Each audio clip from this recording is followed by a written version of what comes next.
আসসালামু আলাইকুম। সবাইকে শুভেচ্ছা জানাচ্ছি। মাসুম মাহবুব দেখছেন ওপেন দ্য ইউটিউব চ্যানেল এবং মাসুম মাহবুব ফেসবুক পেজ। আমার ছেলে এসেছিল স্টুডিওতে।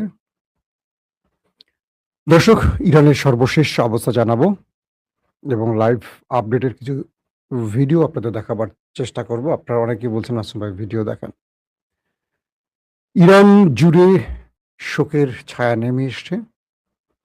পাশাপাশি মার্কিন প্রেসিডেন্ট ডোনাল্ড ট্রাম্পের ঘুম ভাঙল এবং তার ভুল ভাঙল। তিনি বললেন তিনি একটা ভুলের মধ্যে ছিলেন। ট্রাম্পের সেই ভুলটা কি ছিল? দর্শক, প্রথমেই আমরা একটু জানাজার ফুটেজ দেখে আসি, তারপর আমরা আপনাদেরকে একটা একটা করে খবর দেওয়ার চেষ্টা করব। رج به رج شعله شعله از داغ من میسوخت رج به رج شعله شعله از داغ আমরা দেখলাম ইরানের প্রেসিডেন্ট মাসুদ পেজেশকিয়ান সেই শোকের স্থানে আছেন, শোক জানাতে গেছেন। عمياتي بالبراءة منه واللعنة عليهم وبالموالاة لنبيك وآل نبيك عليه وعليهم السلام اللهم لعن أول ظالم ظلم حق محمد وآل محمد وآخر تاب له ولا ذلك اللهم لعن الإصابة التي جاهدت الحسين وشايد يا أبا عبد দর্শক, আপনারা দেখছেন ইরানের সেই শোক মুহূর্তের ছবি। জানাজায় লাখো মানুষ হাজির হয়েছে এবং হাজারো নারী, হাজারো পুরুষ বলা যাবে না, লাখো নারী, লাখো পুরুষও বলা যাবে না, কোটি পুরুষ নারী একত্রিত হয়েছে ইরানে। প্রতিটি মানুষের চোখ ভেজা, কান্না। সেই দৃশ্যগুলো ইরান থেকে সরাসরি দেখাচ্ছে বিভিন্ন গণমাধ্যম। যে দৃশ্যগুলো আসলে ইরানের যারা জনগণ রয়েছে তাদের হৃদয় ভেঙে দিচ্ছে। তাদের প্রিয় নেতার শাহাদাতের সেই মুহূর্তটি তাদের সারা জীবন মনে থাকবে। দর্শক, আমরা আরো কিছু ফুটেজ দেখাবো, তারপর মূল আলোচনায় যাবো। چه بگویم نگفتم پیداست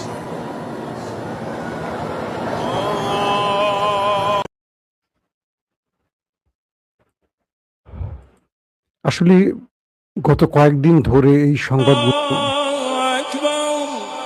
এটা ছিল মূল জানাজার ভিডিও।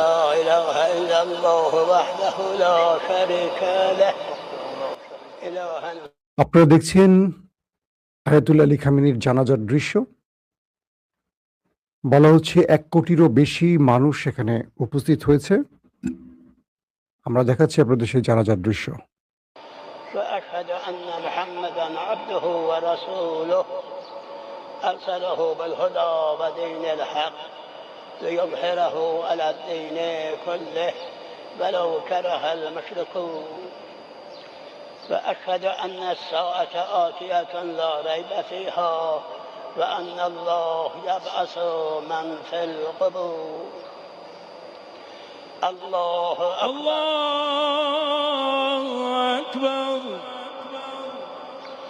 اللهم صل على محمد وآل محمد وبارك على محمد وآل محمد وارحم محمدا وآل محمد كأفضل ما صليت وباركت وترحمت।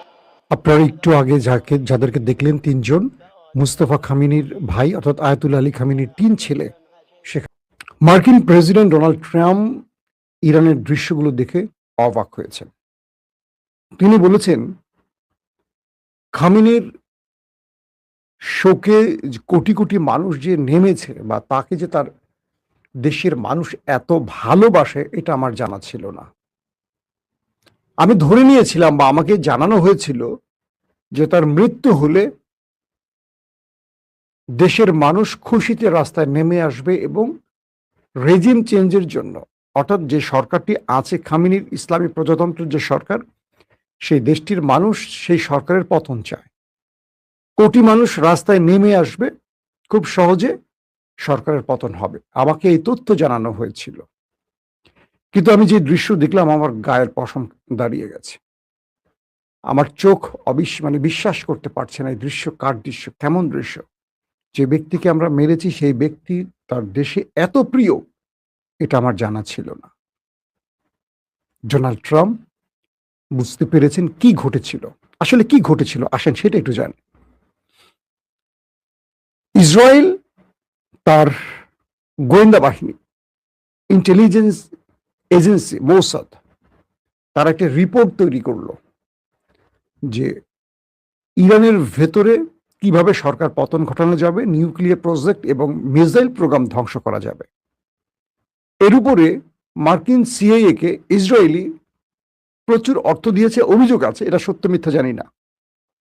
এবং সিআইএ যে রিপোর্ট তৈরি করেছে তারা ইসরায়েল পন্থী অথবা ইসরায়েল দ্বারা প্রভাবিত একটা গ্রুপ। মোসাদ এবং সিআইএ তারা ভিন্নভাবে রিপোর্ট তৈরি করলো যেভাবে খামেনি সরকারের পতন কিভাবে ঘটানো যাবে এবং কিভাবে আমেরিকা ইসরায়েল এখানে তার ক্ষমতা লবি স্টাবলিশ করবে। সেই রিপোর্টটি নিয়ে হাজির হয়েছে ট্রাম্পের কাছে মোসাদ প্রধান, সিআইএ প্রধান এবং নেতানিয়াহু পার্সোনালি দেখা করেছেন ট্রাম্পের সাথে আমেরিকা এসে। সেখানে বলা হয়েছে, মিস্টার প্রেসিডেন্ট ট্রাম্প, যদি আমরা খামেনিকে স্ট্রাইক চালিয়ে হত্যা করি তাহলে কোটি কোটি মানুষ রাস্তায় নেমে এসে আমাদের সাপোর্ট দিবে, অনায়াসে সরকার পতন হয়ে যাবে। এরপর আমরা ইরানের তেল গ্যাস সম্পদ লুট করে নিতে পারবো খুব সহজে। এবং এই ব্যাপারে মোসাদ এবং সিআইএ আমেরিকাকে ট্রাম্পকে একই তথ্য দিল। এই তথ্যটি যে ভুল ছিল এটা ট্রাম্প এখন বুঝতে পেরেছেন। অর্থাৎ যখন স্ট্রাইক চালানো হলো, বিদ্যুৎ চলে গেছে আবারও, যখন স্ট্রাইক চালানো হলো, টপ লিডারদেরকে, সুপ্রিম কমান্ডার সহ টপ লিডারদেরকে হত্যা করা হলো, তারপর একটা মানুষ রাস্তায় নামলো না, বরং শোকে মানুষ, বিক্ষোভে মানুষ, ঘৃণায় মানুষ, ক্ষোভে মানুষ রাস্তায় নেমেছে ট্রাম্প বা ওই দেশটির প্রতি। কেউ খামেনির পতনের জন্য নামেনি। তখন থেকে ট্রাম্প বুঝতে শুরু করলেন কি ঘটতে যাচ্ছে, আমার রিপোর্ট আমি কি পেলাম আর ঘটতেছে কি, আমাকে সিআইএ কি দিল, মোসাদ কি দিল, নেতানিয়াহু কি দিল। এই তথ্যগুলো ছিল ট্রাম্পকে বিভ্রান্তিকর একটি এবং তাকে ভুল বার্তা দিয়ে যুদ্ধে নামানোর একটি খেলা। এখন ট্রাম্প বুঝতে পারছেন। ট্রাম্প বলছেন যে তাকে এই ভুল দৃশ্য তুলে দিয়ে বা ভুল তথ্য বা ভুল অ্যাজাম্পশন বা ভুল মেসেজ দিয়ে, ভুল রিপোর্ট দিয়ে যুদ্ধে নামানো হয়েছে। প্রকৃত অর্থে যদি তিনি জানতেন যে খামেনি তার দেশে এত প্রিয়, তিনি এই অ্যাডভেঞ্চারে যেতেন না, তিনি এই ভয়ঙ্কর খেলায় যেতেন না। বুঝতে পারছেন? মিস্টার নেতানিয়াহু আগামী সপ্তাহে ধারণা করছি তিনি আবার আমেরিকা সফরে যাচ্ছেন। তিনি ট্রাম্পের কাছ থেকে বড় কিছু বাগাতে চাইছেন, অথবা তার সাথে ট্রাম্পের যে দূরত্ব সেটা গোছাতে চাইছেন, অথবা কোনো গ্রিন সিগন্যাল আনতে যাচ্ছেন। কিন্তু ট্রাম্প আয়াতুল্লাহ আলী খামেনির জন্য তার দেশের মানুষের শোক কান্না দেখলেন নিজ চোখে। ট্রাম্প প্রশাসন পৃথিবীর প্রতিটি দেশকে নিষেধ করার পরও 100টি দেশ প্রায় ইরানে পা রেখেছে, 100টি দেশের প্রতিনিধি ইরানে পা রেখেছে।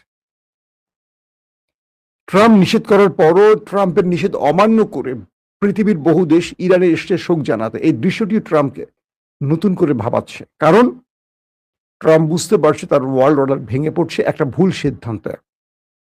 তিনি ইরানে হামলা করে পুরো আমেরিকাকে ভয়ঙ্কর বিপদে ফেলেছেন। আমেরিকার অস্তিত্বে টান পড়ে গেছে। আমেরিকার যে হুকুমত বা আমেরিকা যে পুরো পৃথিবী কন্ট্রোল করতো তার এক নির্দেশে, সেই নির্দেশ আর মানুষ মানছে না, কারণ ইরানের কাছে আমেরিকার পরাজয় ঘটে গেছে। এটি এখন ট্রাম্প হারে হারে বুঝতে পারছেন। ট্রাম্প বলছেন যে তার মানুষ কিভাবে কাঁদছে তার জন্য।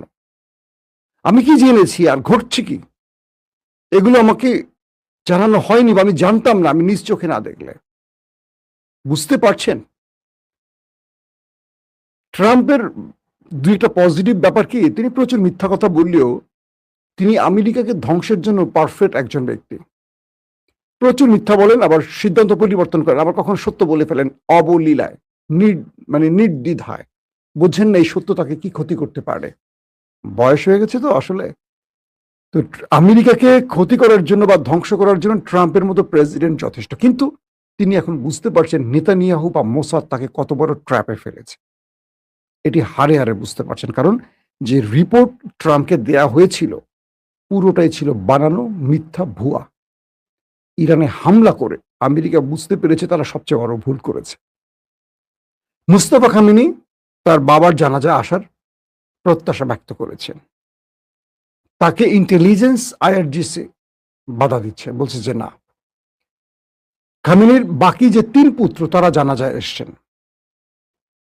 আইআরজিসির পক্ষ থেকে বলা হয়েছে মুস্তাফা খামেনিকে যে আপনি যদি জানাজায় আসেন, আপনার পুরো গতিবিধি ওরা স্যাটেলাইট ক্যামেরা ধারণ করবে। আপনি কোত্থেকে বেরোচ্ছেন, কোথায় ঢুকছেন, পুরোটাই ওরা রেকর্ড করবে এবং সেই স্থানে ওরা স্ট্রাইক চালাবে। হয় ডাইরেক্ট স্ট্রাইক চালাবে অথবা আপনি যখন আবার নিরাপদে ফিরে আশ্রয় নেবেন সেখানে স্ট্রাইক চালাবে। কারণ এই যুদ্ধের সময় আলিল আলিজানি সহ বেশ কয়েকজনকে ঠিক সেম ভাবে অ্যাটাক করেছে ইসরায়েল এবং আমেরিকা। অর্থাৎ ইমাম আয়াতুল্লাহ আলী খামেনির 3 ছেলে জানাজায় আসলো, মুস্তফা খামেনিকে আসতে বাধা দিয়েছে তার দেশের নিরাপত্তা বাহিনী বা আইআরজিসি বা ইন্টেলিজেন্স। কারণ এই সময় এই নেতার খুব দরকার। কারণ এই নেতার নেতৃত্বে ইরান বিজয় পেয়েছে, এই নেতার নেতৃত্বে ইরান সংগঠিত হয়েছে, এই নেতার নেতৃত্বে পৃথিবীতে ইরানের আজকের এই অবস্থান। কারণ রাজনৈতিক যে ডাইমেনশন বা রাজনৈতিক যে প্রজ্ঞার চালগুলো ইমাম আয়াতুল্লাহ আলী খামেনির চেয়ে পারফেক্ট থ্রো করছেন এখন মুস্তফা খামেনি। কারণ উনি ছিলেন বয়স্ক, উনি চাইতেন রাষ্ট্র যেন যুদ্ধে না জড়ায়, মানুষের শান্তির দিকে। আর মুস্তফা খামেনি চান রাষ্ট্র যেহেতু যুদ্ধে জড়িয়েছে, অগণিত মানুষের প্রাণ গেছে, তাহলে সমাপ্তি হবে রক্ত দিয়েই।